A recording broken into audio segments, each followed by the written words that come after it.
From the outside, it looked like just another breaking headline scrolling across screens. Another political decision, another diplomatic move. But for anyone watching closely, this moment carried a weight that went far beyond a press release. When news broke that Trump had approved a critical shift in support for Ukraine, the reaction wasn't loud at first. It was quiet, calculated, almost cautious. And that silence told a deeper story.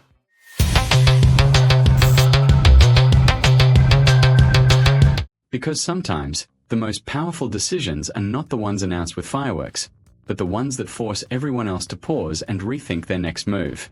For months, the global conversation around Ukraine had settled into a predictable rhythm.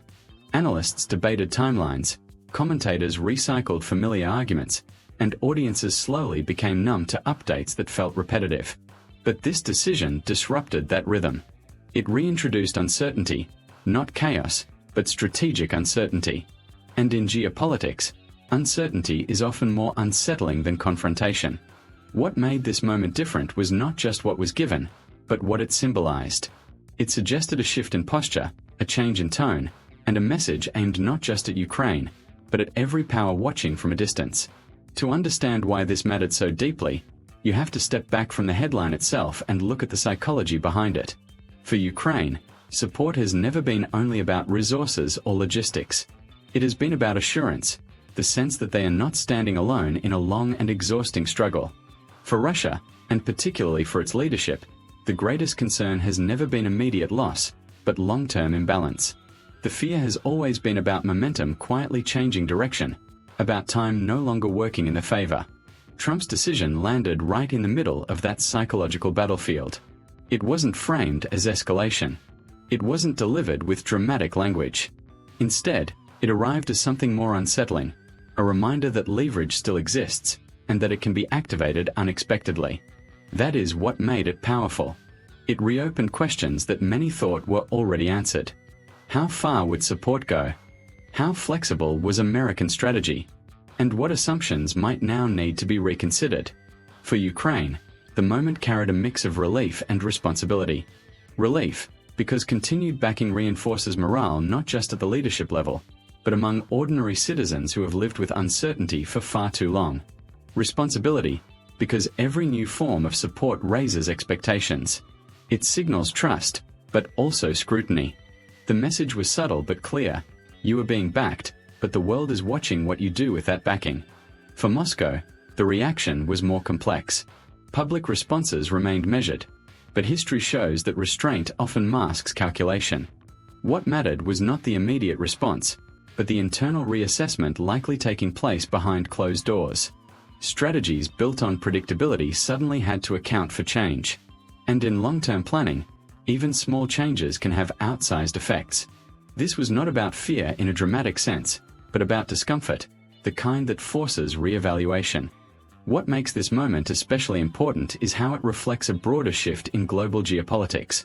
The world is moving away from rigid, linear expectations and toward more fluid power dynamics. Decisions are less about declarations and more about signals. Less about dominance, more about influence. In that context, Trump's move functioned less as a single action and more as a strategic reminder. The board is still in play, and no outcome is fully locked in. As audiences, it's easy to view these developments as distant or abstract, but they shape the environment in which economies operate, alliances form, and futures are negotiated.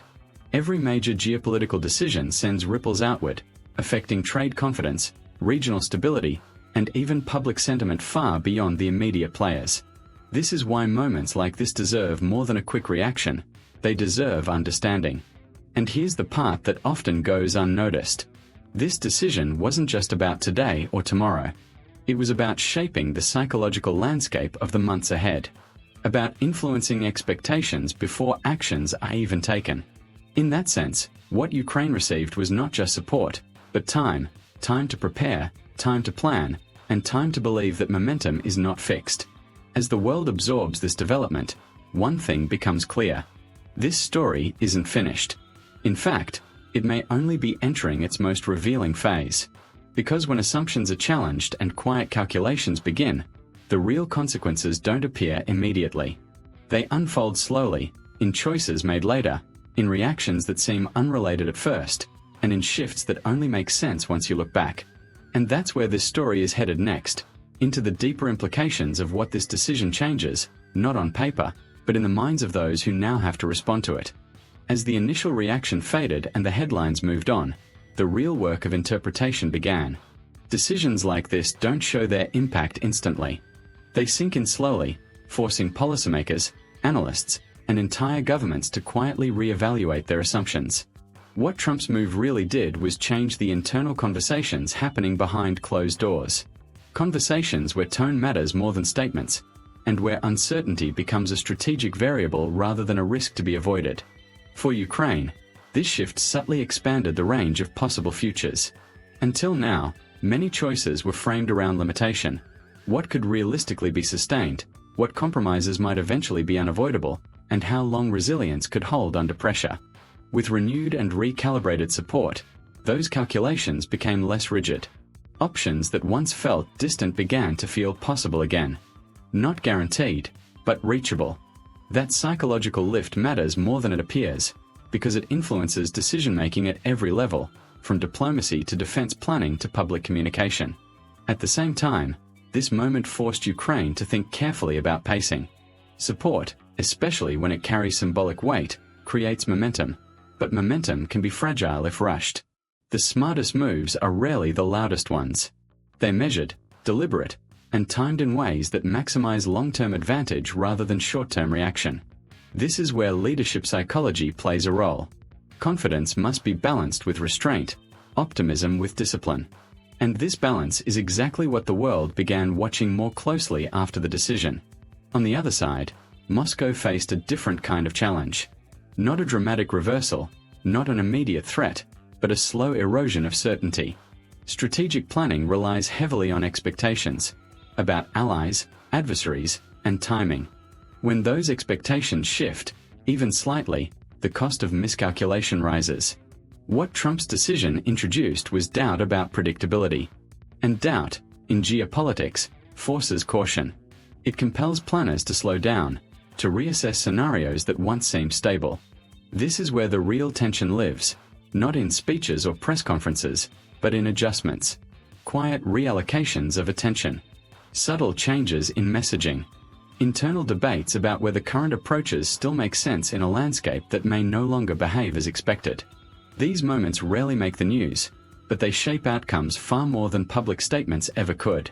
Globally, allies and neutral observers also took note. Not because the decision directly involved them, but because it signaled flexibility. In a world where many believed positions had hardened permanently, flexibility itself became the message. It suggested that lines were not frozen, that influence could still be exercised, and that timing still mattered. For smaller nations especially, this reinforced an important idea. Alignment is dynamic, not static, and patience can sometimes be rewarded. This is also where the emotional layer of geopolitics becomes visible.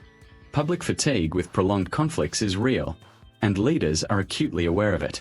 Moves like this walk a careful line, strong enough to matter, restrained enough to remain sustainable. That balance is not accidental. It reflects an understanding that influence today is not about dominance, but about endurance, about staying relevant long enough for circumstances to evolve. As weeks pass, the effects of this decision will not be measured by a single outcome, but by a series of small shifts. How talks are framed, how risks are weighed, how confident or cautious each side becomes. These are subtle signals, but together they form a pattern. And patterns, once established, guide behavior more powerfully than any one announcement ever could. What's most interesting is how this moment reframes the future without defining it. It doesn't lock anyone into a path.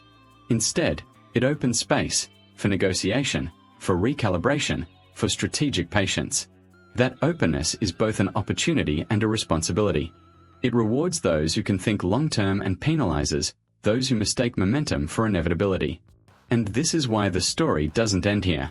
Because the most important consequences of this decision are not the ones we can already see, but the ones that will emerge later, when choices made today quietly shape reactions tomorrow.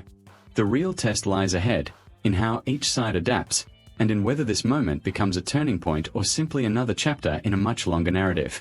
That deeper reckoning, the one that unfolds not in headlines but in outcomes, is where this story moves next. As time moves forward, what becomes clear is that moments like this rarely announce their true importance right away. History tends to whisper before it speaks loudly. What Trump's decision ultimately represents is not a single shift in resources or strategy, but a reminder that global power is still shaped by human choice, by timing, by perception, by the willingness to act when others expect hesitation. And that alone reshapes how every player thinks about what comes next. For Ukraine, the future remains uncertain, but uncertainty no longer feels isolating. There is a difference between standing alone and standing with awareness that support can reappear when it matters most. That knowledge doesn't guarantee outcomes, but it strengthens resolve. It allows leaders and citizens alike to imagine endurance not as survival, but as purpose.